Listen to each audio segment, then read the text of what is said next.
Wow.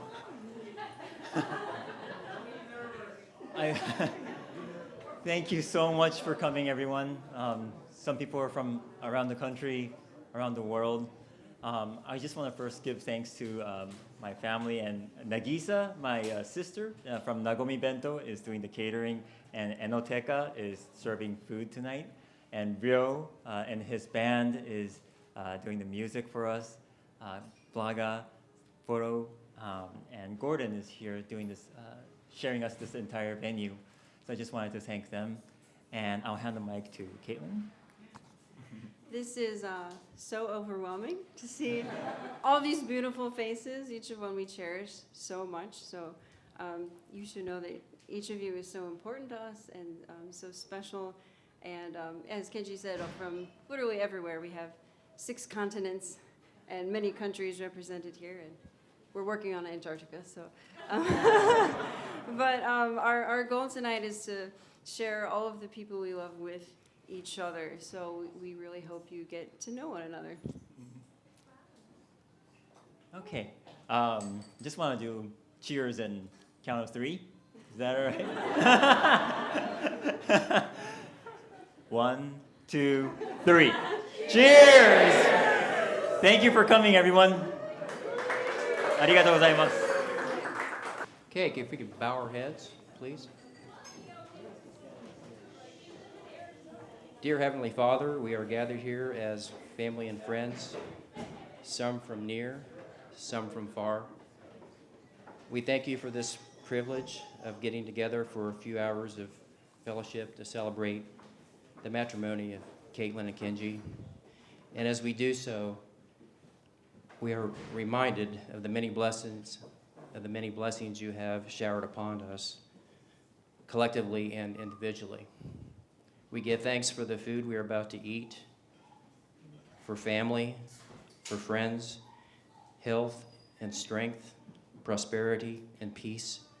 And for all of this, we thank you in Jesus' name. Amen. Thank you. Kenji? Thank you, Jim. I can't really pray beautifully like that, but in Japanese culture, we say "itadakimasu" before we eat. It means I will take this food, thank you for the food, and it entails that we are thanking the people who created the food for us. So if you guys want to say it with me, it's itadakimasu. Itadakimasu.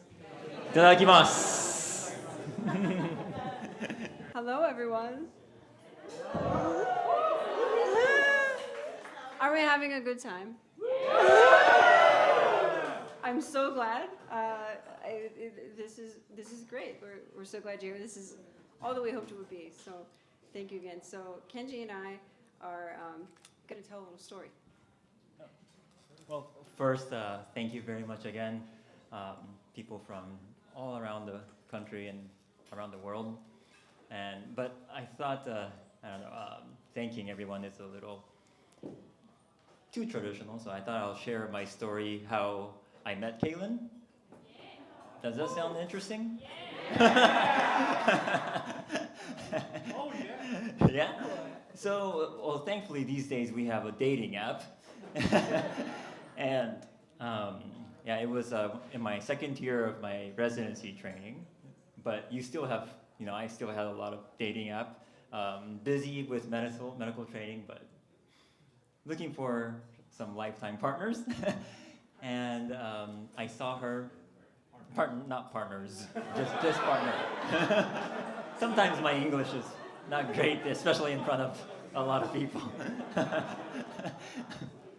But I saw Katelyn, and we met at a cafe, and she was wearing a blue and white skirt with a big hat, beautiful green eyes, which really caught my attention, but I was also just stunned. I was trying to be cool.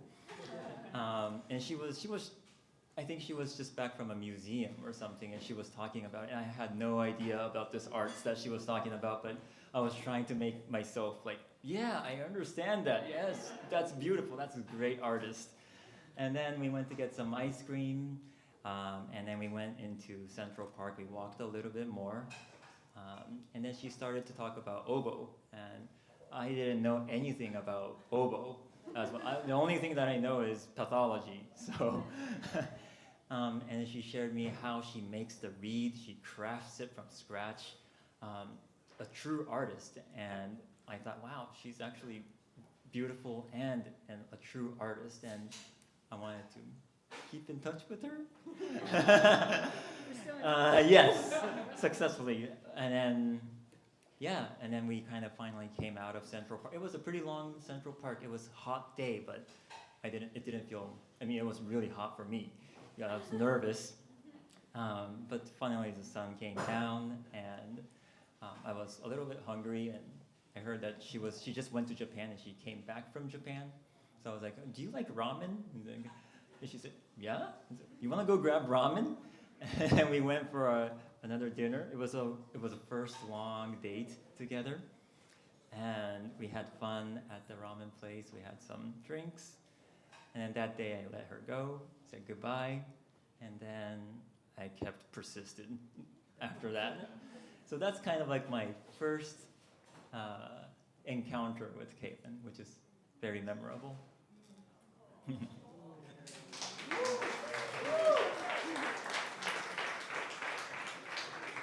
Thank you, Kenji. So we thought I could tell like the bookend of that story, which is when we got engaged. And so yeah, some years went by, some life events, some global events, jobs, apartments, all this thing. But so we'd been living together for about a year, and Kenji, we decided to go to Japan. And I should say that I never actually thought Kenji would propose to me like at all. I thought it would be like a discussion at our monthly finance meeting where we kind of like decide, okay, this is our please. Actually, before I leave, she went to Japan first, and then I was about to go from California to Japan. She went directly to Japan, I think. Yeah. And then I called at the airport to Katelyn's dad and said, I called him a couple of times, but he didn't pick up. And then he finally picked up and said, I said, on this trip, I'm thinking to propose to her. Is that okay? And Jim said yes. And he also asked me, so when are you out of training? Or when are you going to become and I was like, that's a good question. Of course you don't want your daughter's husband to be in training forever. So I was like, I have this plan. I'm going to Harvard Medical School next year to do one more year of fellowship, and after that, I'll go come back here to find a job to live with Katelyn. That's my plan, and he said yes to me. I really appreciate that. Thank you, Jim. Thank you, Jim. Thank you, Jim. And Kenji did find a job here. Yeah, I'm going to I'll be working at Cornell, Weill Cornell Medical College, medical school here, New York Presbyterian, on the Upper East Side. So, thank you. Can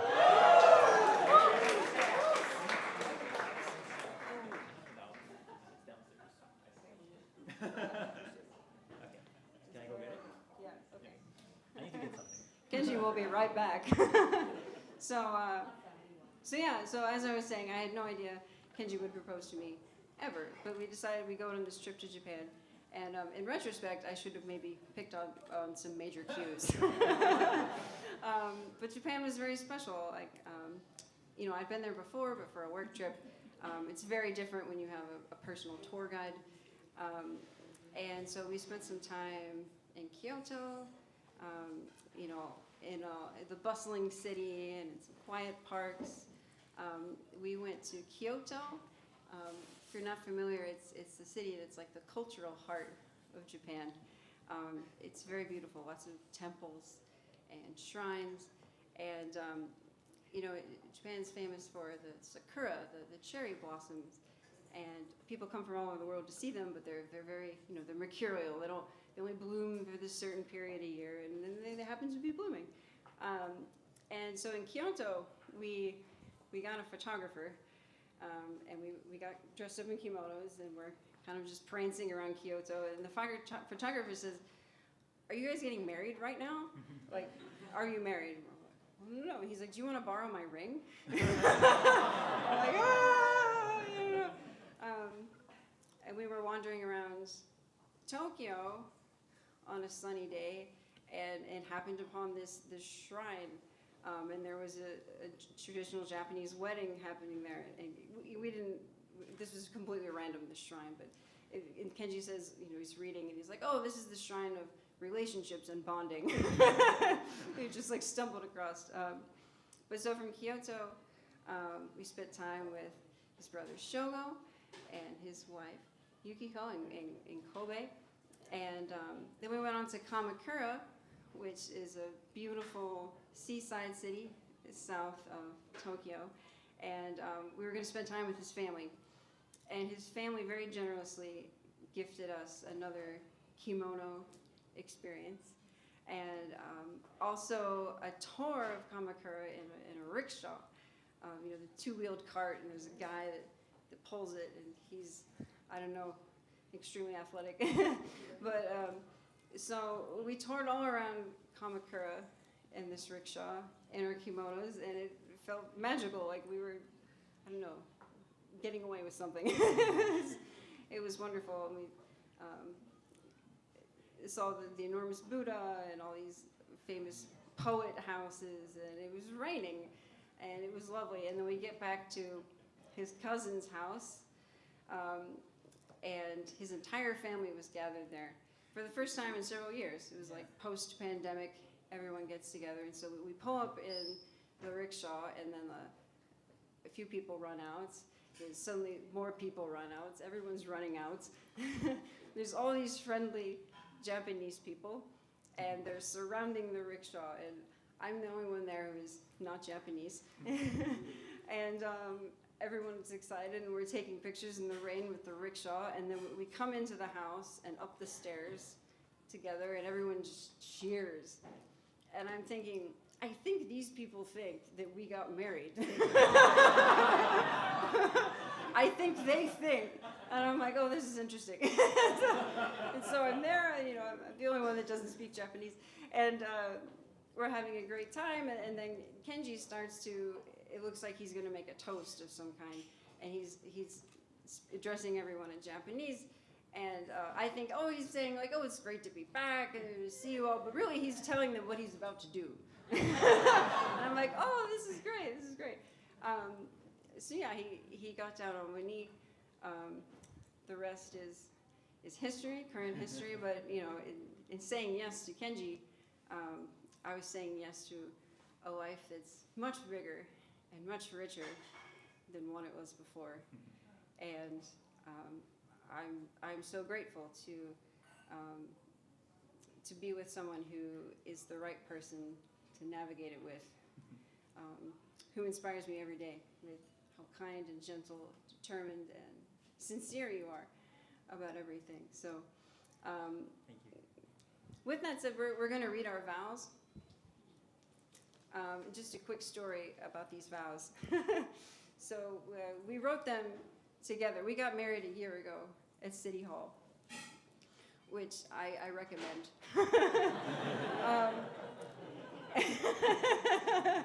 It's the most New York experience you can have, because the bureaucracy required is just like unbelievable. And you get there and there's a line.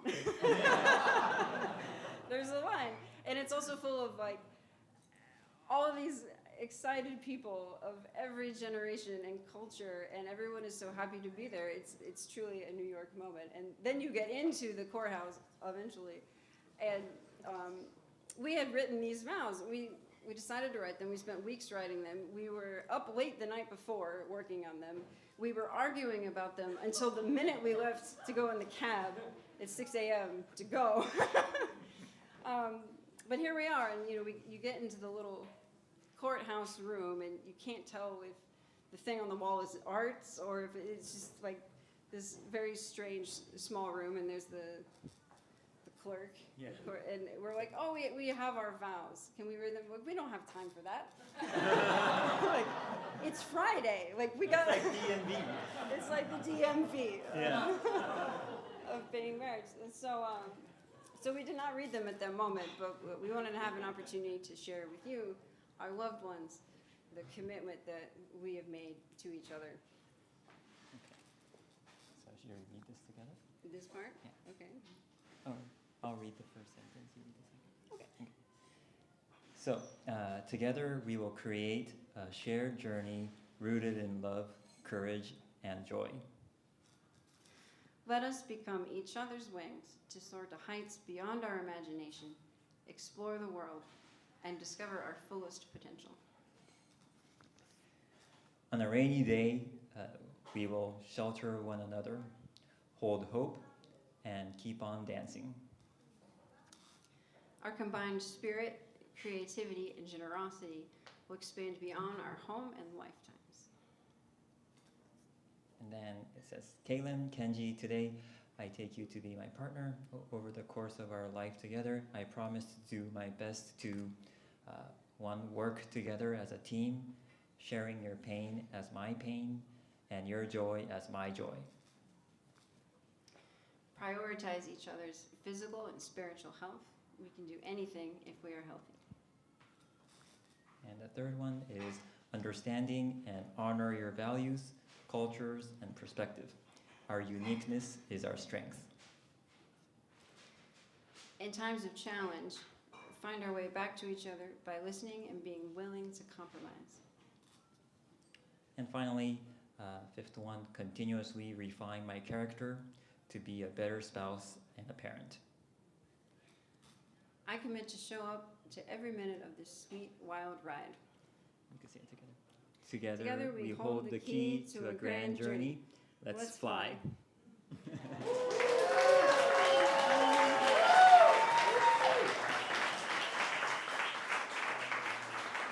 Thank you. Let's keep on partying. Hi everyone, I'd like you to meet my band. So this is Melissa Kritzer on the flute. And Melissa, both of these people are wonderful friends and musicians, and that is just the rarest, most beautiful thing in the world. So Melissa is a bassoonist and a music scholar, and is always ready with an answer for everything. Any problem, she's prepared for it. Ella speaks about 4 languages, and I believe that she's hysterical in all of them, but I don't know. So together we are Harmony 3, and we're going to play 2 pieces for you.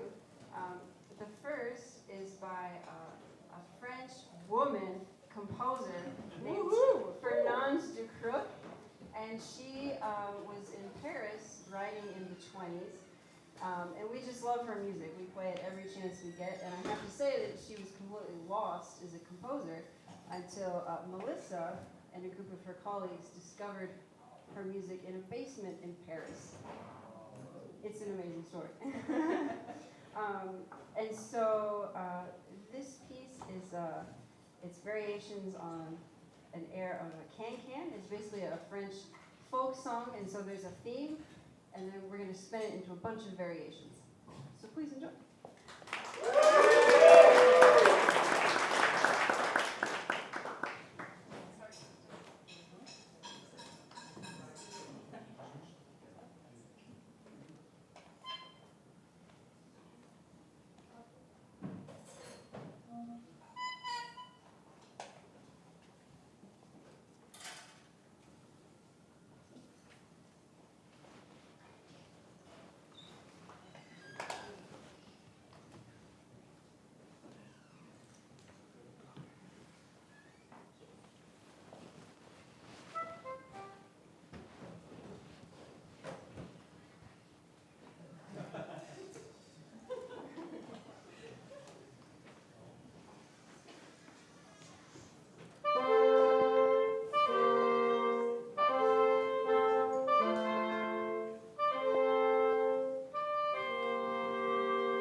wanted the microphone? Yes, please.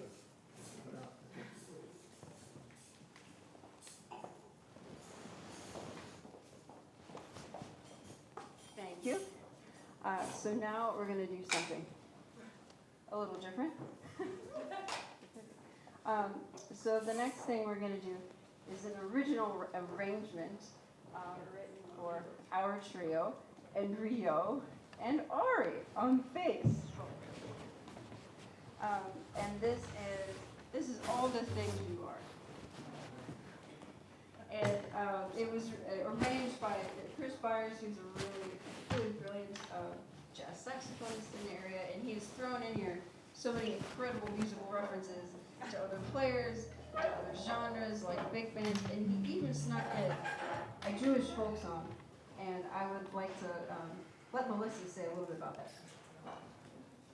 It's loosely translated to how good it is to be together on this day, which I think is about the perfect thing to say. Thank you.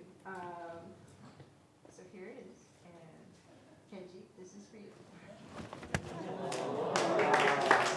I just want to say, you all know Yellow, but she is our favorite collaborator. And we are Harmony 3, but when we're with Yellow, we are Harmony 3 plus 1. One, two, one, two, three.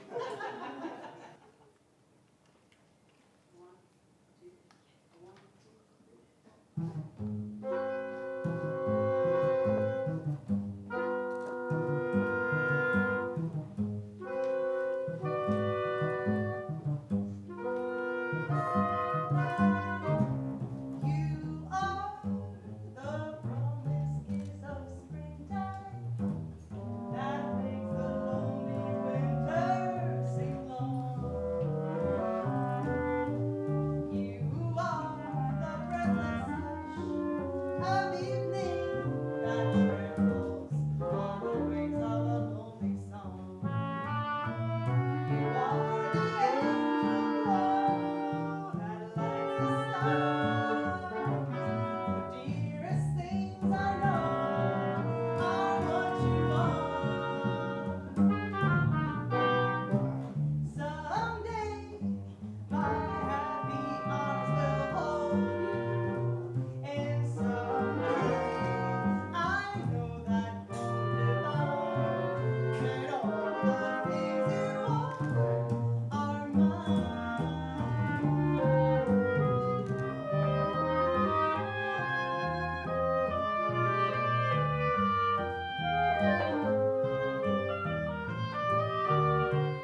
You are the angel glow that lights the stars. The dearest things I know are what you are.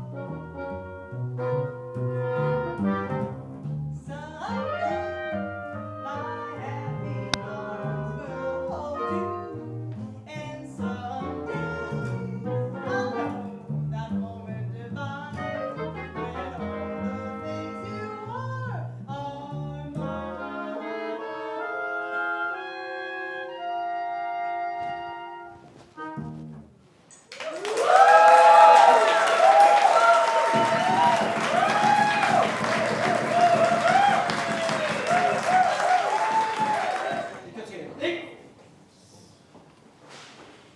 Okay, before we start, obviously slight change of mood from the wonderful music we had before.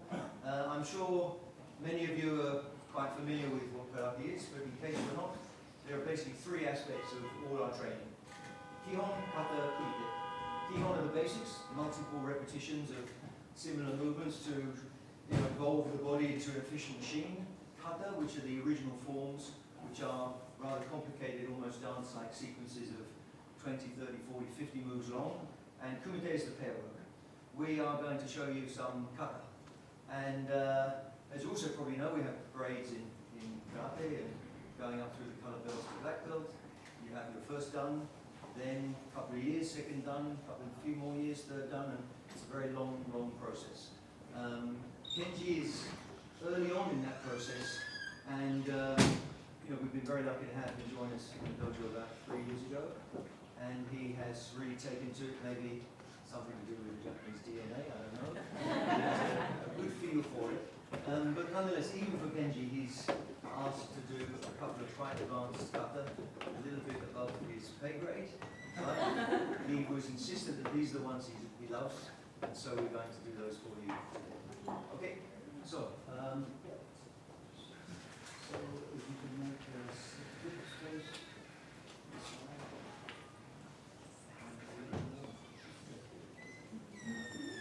The first kata is called Kankudai, and it's one of the black belt choice kata.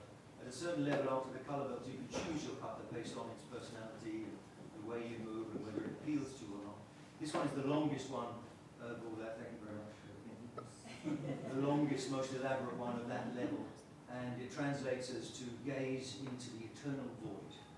That's the poetic translation in karate books, because they're sort of a bit more macho. They just say viewing the sky. Hey, Kyosuke. Hey. Kankudai. Kankudai. Go. Jit.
So one is not enough for Kenji. Another kata, and you can see from the beginning why the name Viewing the Sky was chosen. And apparently, I've tested it, and you can fudge it a little bit, but when you do it in the beach, on the beach, in the sand, it supposedly spells out the character Moto. Moto means the root. So the kata we just did, quite an old one, And it's possible that the early kata that we do now for the colour belt grades were all ripped from that kata in the late 19th century.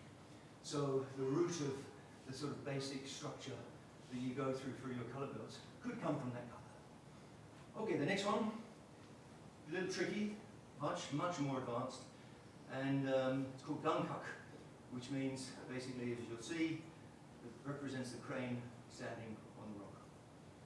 Kyotsuke. Hey. Gankaku. Gankaku. Yo. See.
Said he had a little experience, he was a bit sort of hesitant to say, and in fairness, he was right to be a little bit hesitant to talk about his experience because it sort of lost whatever he'd learned many years before, and it was a different style and everything else, so he really did start as a beginner, but you know, he had a sense for it, and sometimes starting with another style and then having a long break and then going back to karate in a different style is a greater challenge than starting from scratch because there are different emphases, points and everything else.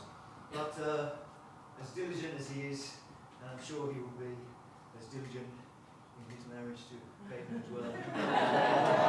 He saw it through the tough times, those tricky spots, those sort of doubts that you have where it's like, hang on a minute, I used to move like this and now it's no good. And now he sort of accepted that, or when he came to the dojo he accepted that, which is one of the signs of character, you know, to be able to accept circumstance. And he did, and of course he's benefited from that to the point where he can do these kata which, you know, talking about the dan grades, first dan, second dan, third dan, etc., etc. This kata is not usually practiced before about third dan, which is normally 15 to 20 years of practice.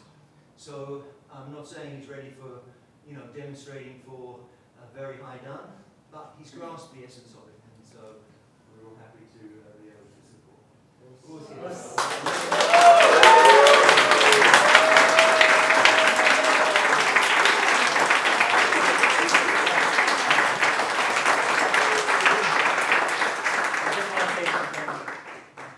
I really appreciate the karate that I got introduced by Richard Sensei, Yanti Senpai, and all the dojo colleagues that I have.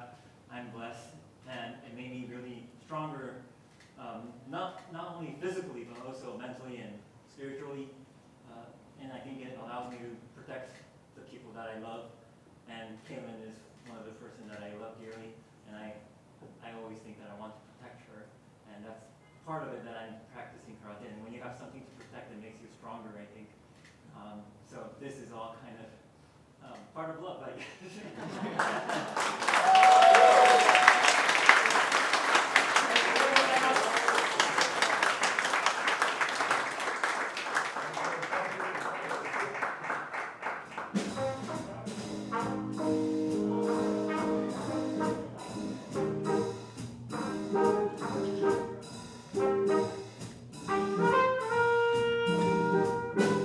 What a day this has been.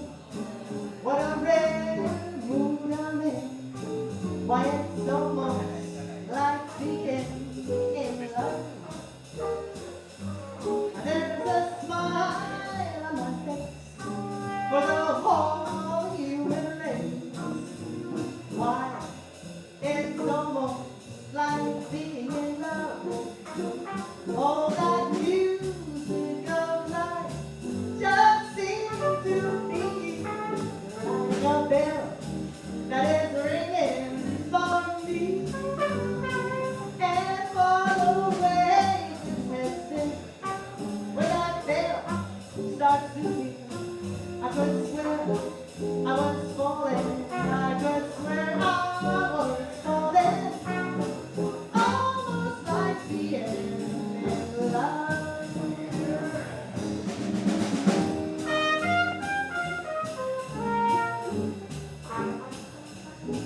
in love. There's a smile on my face, but a hope in race. When it's almost like being in love. All that music of life just seems to be like a bell that is ringing for you.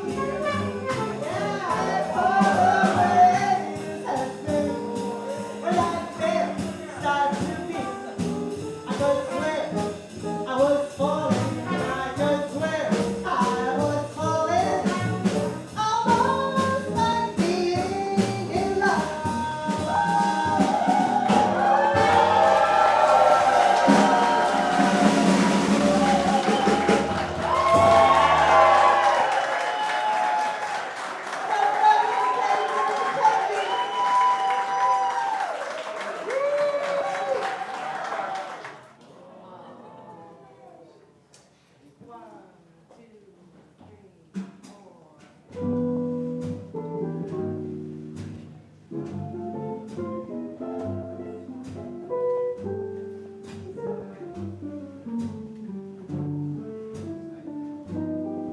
I see trees of green,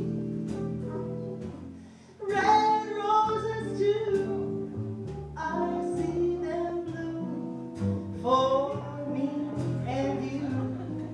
And I think to myself,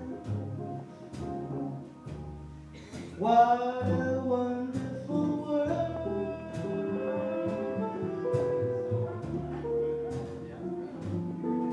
I see skies of blue and clouds of white. The blessed day, the starless night, and I think to myself, what a wonderful world.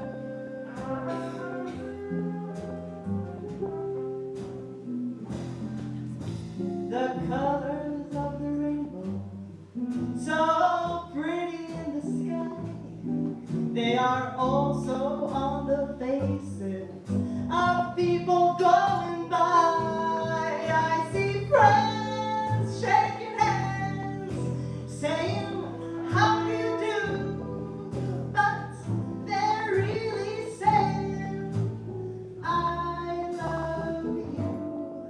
I hear babies cry, and then I watch them grow. They'll learn much more than I will ever know. And I think to myself, what a wonderful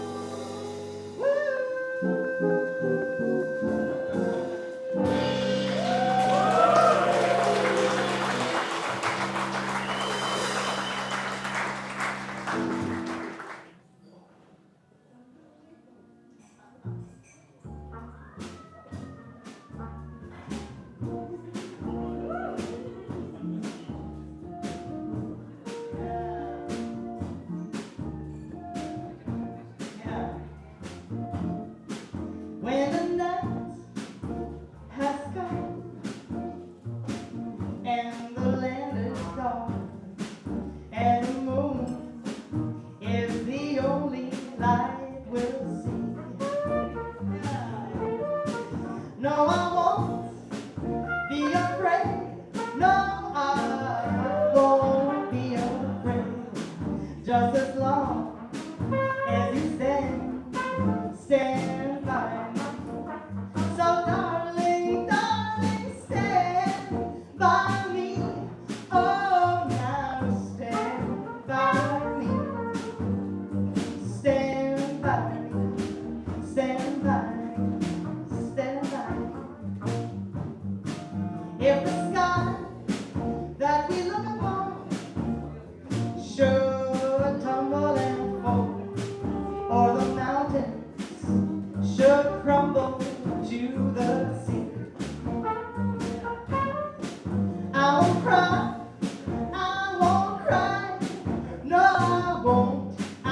won't shed a tear, just as long as you stand by me.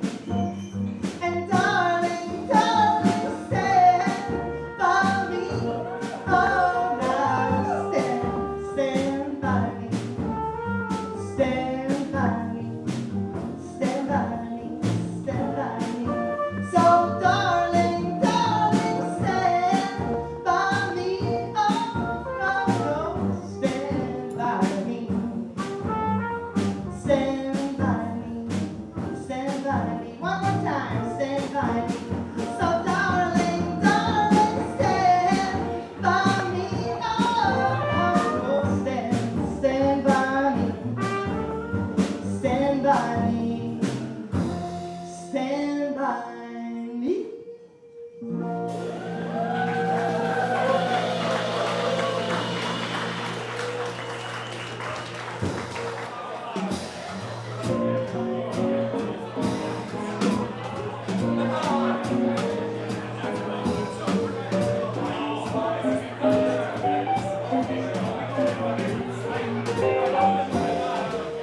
East of the sun and west of the moon will build a tree of love near to the sun in day and near to the moon at night. We'll live in a loving way, live in a love and never life. Just